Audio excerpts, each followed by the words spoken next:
El Señor esté con ustedes. Y con tu espíritu. Lectura del Santo Evangelio según San Marcos. Gloria a ti, Señor. Un día, mientras enseñaba en el templo, Jesús preguntó: ¿cómo pueden decir los escribas que el Mesías es hijo de David?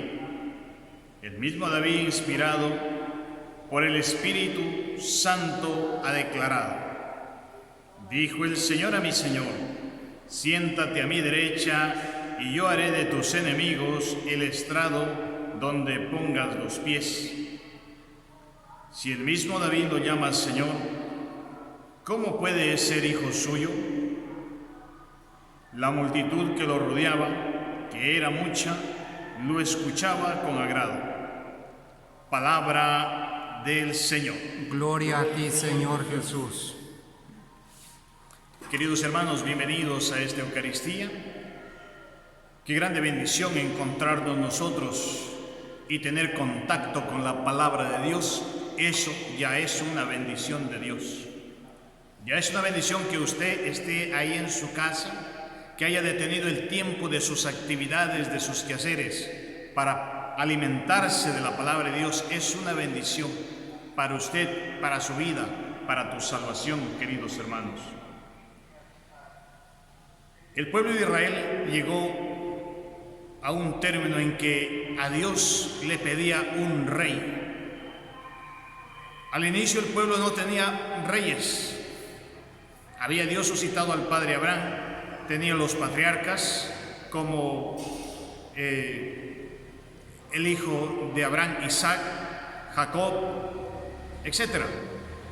Luego tiene a los jueces y no tenía reyes. Dios pues era el rey de este pueblo. Llegó el momento en que este pueblo, viendo que los otros vecinos tenían reyes, pide un rey también. No le gustó mucho esto a Dios. Esto fue visto con desagrado. Suscita a Saúl y después, al fallar Saúl, Dios busca a un rey según su corazón. Y es cuando Dios envía al profeta a la casa de Jesed. Jesed tenía muchos hijos y le dice: ándate a la casa de Jesed, ahí está el que yo lo quiero como rey. Anda, que lo unjas. Llegó el profeta Natán y pide conocer a los hijos de Jesed. Vienen uno tras otro, inteligentes, de buena presencia, y Dios le iba diciendo al profeta: este no es. Y ya no habían hijos en la casa, ya no había más hijos. El profeta le dice a Jesé: ¿te queda alguno otro? Sí, tengo uno, el menor, la guagua, el último, está cuidando las ovejas. David era el último, el que estaba cuidando las ovejas. Queridos hermanos, la Escritura nos pone este ejemplo porque para los ojos del mundo siempre vale lo visual, aquello que vemos. Vemos buena presencia, buena capacidad intelectual, vemos buenos recursos económicos, decimos: esta persona es importante. David, el último, cuidador de ovejas todavía, que era el trabajo que era desagradable en el contexto de los judíos. Es decir, era un muchacho que nadie le paraba bola. Pero a ese muchacho que no le tomaba mucho asunto, Dios lo había elegido para que sea el rey de su pueblo, para que sea el ungido de Dios. Porque para Dios, queridos hermanos, Dios no ve la parte externa nuestra. Dios ve el corazón de usted. Dios ve su corazón y usted, las intenciones que tiene, no le puede ocultar a Dios. Dios ve lo íntimo, ve nuestra sinceridad o nuestra falsedad. Si usted tiene un corazón sincero, querido hermano, si usted tiene un corazón donde intenta serle fiel a Dios, Dios te va a dar una misión importante. Y esa se la da a David. Y se había dicho que de la descendencia de David iban a ser el verdadero rey, el que iba a gobernar por los siglos de los siglos. Y de la misma manera Dios ha querido que nazca Jesucristo de una mujer, no de la casta pues millonaria, de la casta sacerdotal, no. Ha querido que sea una mujer, una jovencita, de la familia más pobre, más sencilla que a lo mejor había, pero de un corazón sincero, de un corazón bueno, donde había la bondad, donde había un corazón dispuesto a hacer la voluntad de Dios. No era de la clase social más alta, no, a lo mejor de la más baja, pero había un corazón donde Dios se veía, Él veía un espacio agradable para vivir ahí. Eso veía en el corazón de esta familia, y de ahí coge a María para que sea la madre del Salvador. Queridos hermanos, no nos preocupemos por lo que diga el mundo, por lo que digan los demás. Usted encárguese de hacer la voluntad de Dios, digan lo que digan los demás. Haga usted el bien, hermano. Haz la voluntad de tu Dios, de tu Señor. Sé coherente con tu fe, con lo que usted cree. Lo que tengan que decir los demás, pues querido hermano, van a decir a veces cosas buenas, a veces cosas desagradables, a veces vas a ser un fastidio, vas a ser una molestia por hacer la voluntad de Dios. Por supuesto que sí. A veces es molestoso, queridos hermanos, hacer la voluntad de Dios, hacer presente el reino de Dios, aconsejar a los demás, darles buen ejemplo y decirles que nosotros no compartimos de las cosas malas. La gente te va a ver mal. Que te apartes del grupito de amigos donde antes te ibas a la vaguería, donde antes te ibas a pecar con ellos, y apartarte de ellos y decirles que ahora llevas una vida distinta. Ya eres objeto de burla y de muchas palabras que te pueden decir. No importa, queridos hermanos, por hacer la voluntad de Dios. Dios quiere la humildad nuestra, Dios quiere la sencillez de sus hijos, un corazón humilde, queridos hermanos. Dice el Salmo 51, un corazón contrito y humillado tú no lo desprecias, Señor. Y ese corazón debe ser el de usted, un corazón contrito que cuando ha cometido un pecado se arrepiente, le dice a Dios: perdóname, perdóname, hermano. Es Dios, Él lo ve, Él ve que usted ha pecado. Usted no puede esconder su pecado y decir: después me arrepiento, a ver, ya habrá chance. Arrepiéntase inmediatamente, porque más seguro es la muerte la que nos llega. A veces la muerte nos sorprende de una forma tan violenta en que no da tiempo. Es mejor estar preparado por si nos llegue sin darnos tiempo, hermanos.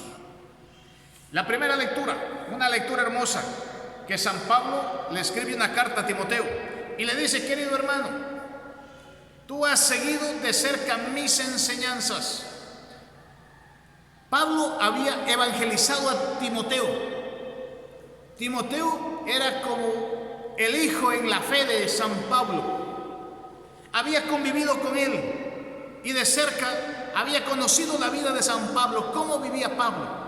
Y Pablo le dice: tú has seguido de cerca mis enseñanzas. Así como si usted es padre de familia, ¿quiénes siguen de cerca las enseñanzas de usted que es papá? Sus hijos.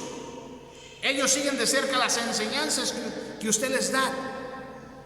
Y eso dice San Pablo: ha seguido de cerca mis enseñanzas y mi modo de vivir. Queridos hermanos, el modo de vivir que usted tiene, aunque usted ni cuenta se dé, es imitado por otras personas, por los que son menores que usted. Los niños miran la vida de los adolescentes. El adolescente mira la vida del que está más en añitos que él, para ver cómo viven los demás. Así es, en las modas se puede dar cuenta. Los cortes de pelo, por ejemplo, ¿no es cierto? Se hace un corte, habían unos cortes iguana, no sé qué, que se hacían unos cortes medio raros, unos cortes con letras en la cabeza, Eso se hacen los jóvenes, los niños quieren lo mismo, porque ven e imitan el ejemplo de nosotros. Imitan las palabras incluso, las palabras que usted pronuncia en la casa. Si usted habla alguna palabra malcriada, esa la aprenden los niños y también ellos la utilizan en su vocabulario, aunque usted en casa lo prohíba. Fuera de casa utilizan esos términos. Y eso le dice San Pablo a Timoteo: tú has estado siguiendo de cerca mis enseñanzas y mi modo de vivir. Aparte de eso, también has seguido de cerca mis planes. Los planes nuestros, queridos hermanos, ¿cuáles son? ¿Cuáles son los planes suyos? Tal vez los planes de usted es encontrar trabajo porque no tiene en este tiempo trabajo. Tal vez los planes suyos es una empresa, un negocio, un viaje. Tal vez los planes suyos es terminar de estudiar. ¿Qué planes tienes, querido hermano? Si tus planes son de esos, solamente estás viviendo para una vida temporal, para este mundo. Querido hermano, tal vez sus planes es casarse y nada más.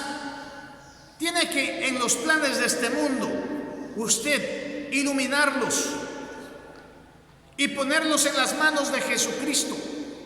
Si sus planes durante los 50, 80, 100 años que usted viva no es una preparación para el encuentro con Jesucristo, ¿para qué estamos viviendo entonces?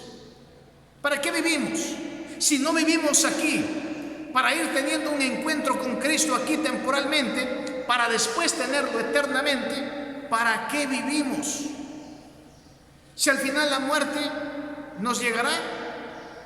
Por eso Timoteo conoce los planes de Pablo, y en los planes de Pablo estaba eso: un día alcanzar la corona merecida por haber sufrido por Jesucristo y por haber intentado serle fiel a Dios. Le dice también: conoces mi fe, mi paciencia. San Pablo era un hombre que tenía un carácter fuerte, de un temperamento fuerte era San Pablo, pero en ese temperamento fuerte él sabe cultivar la virtud de la paciencia. ¿Cómo está tu paciencia, hermano? A veces los papás dicen: ay, mi paciencia ya se acabó, reboto, ya no aguanto más, ya no soporto más, ya no tengo paciencia con los hijos, ya no soporto a mi pareja, ya no tengo paciencia. Porque te falta, hermano, unirte al que tiene paciencia. Jesucristo nos enseña cómo hay que tener paciencia, sufriendo hasta la cruz, sin decir nada, cierra su boca. Y usted sigue pecando y Jesús le tiene paciencia, que no te quitó la vida el día de hoy, porque te tiene paciencia. Es decir, espera en que mañana te conviertas, te hagas santo y te salves, porque te tiene paciencia. Si no te tuviera paciencia, al primer pecado que hubieses hecho ya te hubiese quitado la vida, o hubiese dejado unos 3, 4 pecaditos, te hubiese quitado la vida, si no hubiese tenido paciencia. Pero Él nos ha tenido paciencia, hermanos. Que el día de hoy los pecados que usted haya hecho, las dudas que usted haya tenido, haya desconfiado de Él, del amor de Dios, Dios te tiene paciencia, aunque has desconfiado, aunque has pecado, aunque has tenido miedo a acercarte a Él, Él te ha tenido paciencia, que no te ha quitado la vida este día, sino que te la quita después, esperando que tú cambies. Esa es la paciencia de Dios. ¿Cómo estás con tu paciencia, hermano? ¿O eres de los que a la primerita se encienden? Dicen que son fosforitos, que a la primera se encienden. ¿Cómo estás, querido hermano? Examínate tú mismo. Y también Timoteo dice que conoce. San Pablo le dice: también conoces mi amor fraterno. Amor fraterno, es decir, ese amor que me caracteriza para llevarme bien con los demás. San Pablo, aunque tenía su carácter fuerte, él sabía llevarse bien con los demás. Sabía él llevarse bien, sabía él mantener la comunión incluso con cualquiera que tenga un criterio distinto. ¿Cómo está tu amor hacia los demás? ¿Cómo está tu amor al prójimo? ¿O solamente amo cuando me aman? Jesucristo dice: ¿qué mérito hay? Los paganos hacen eso. ¿O solamente saludo a los que a mí me saludan? Jesucristo dice: no hay mérito, los paganos también hacen lo mismo.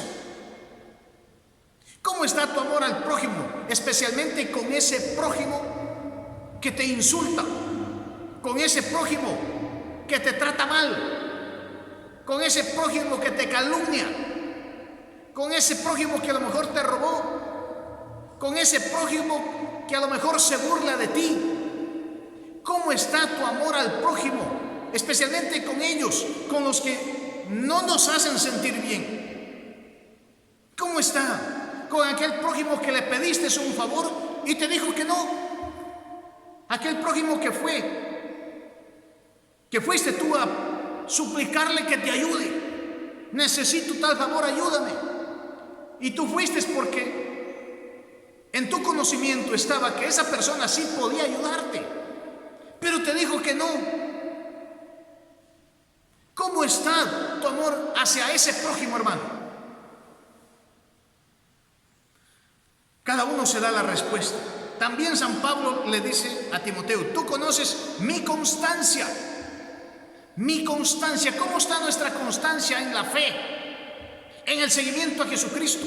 ¿O somos de los que en el primer obstáculo que encontramos nos alejamos de Dios y de la iglesia? Hay gente que no tiene constancia, perseverancia. Primer obstáculo que encuentra, ya no. Porque garobó, ya no me voy a misa. Porque no sé qué, ya no voy. Porque estoy cansado, ya no hago oración.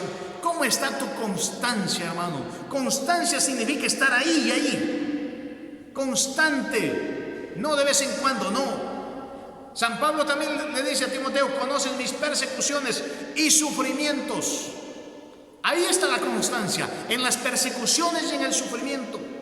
Ahí cuando no sufro, pues la vida es distinta. Pero cuando viene el sufrimiento y el demonio me abofetea diciéndome: ¿dónde está tu Dios? Si tu Dios fuera todopoderoso, si tu Dios fuera bueno, si tu Dios te escuchara, te quitara el sufrimiento.